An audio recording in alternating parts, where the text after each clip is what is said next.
वर्ण व्यवस्था में उत्पन्न होकर, वो भी जन्मना, जो लोग जन्मना वर्ण व्यवस्था को नहीं मानते वो लोग भी वर्ण व्यवस्था के धर्म को नहीं समझते। जन्म से ही वर्ण व्यवस्था दी जाती है शास्त्र में।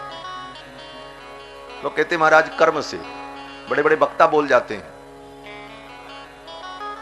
और बड़े प्रसिद्ध वक्ता लोग, कथावाचक लोग, वर्ण व्यवस्था कर्म से है। क्या प्रमाण?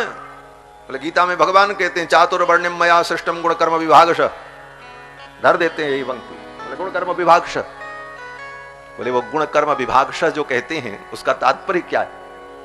चातुर्वर्ण्यम मया सृष्टम, चार वर्ण को मैंने बनाया।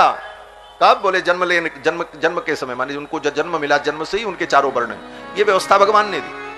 और फिर उनके गुण कर्मों का विभाग किया कि इनका गुण क्या होगा, इनका कर्म क्या होगा। गुण कर्म विभाग, गुण कर्मों के आधार पर वर्ण व्यवस्था नहीं बनी, वर्ण व्यवस्था के आधार पर गुण कर्मों का निर्धारण शास्त्र ने किया है। ये अंतर है। क्यों? बोले लिखा है द्वादशे हनि नाम कुर्यात्, श्रुति कहती है बच्चा जन्म ले तो 12वें दिन उसका नामकरण हो। 12वें दिन नामकरण जब हो तब तो शास्त्र कहता है अगर ब्राह्मण का बालक हो तो सर्वांतः, क्षत्रिय हो तो वर्मांतः, सर्वांत वर्मांत नाम।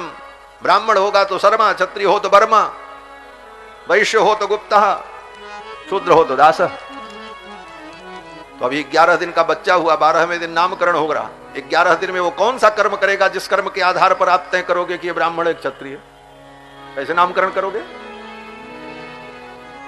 यज्ञोपवीत संस्कार करने से कोई संस्कारवान होकर के ब्राह्मण होता? बोले पहले जब करने चलोगे तभी लिखा है, वेद कहता है बसंते ब्राह्मणम उपनयित, बसंत ऋतु में ब्राह्मण का यज्ञोपवीत हो।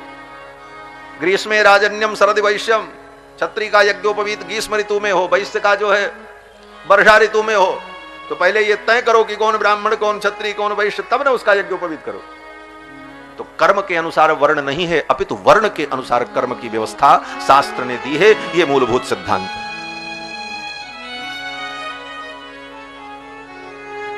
यह मूलभूत सिद्धांत। तो हम मनुष्यों के लिए अपने वर्ण के अनुसार जो कर्म की व्यवस्था है, उस व्यवस्था से हम यज्ञोपवीत आदि संस्कार करके हम वेद को ग्रहण करते हैं।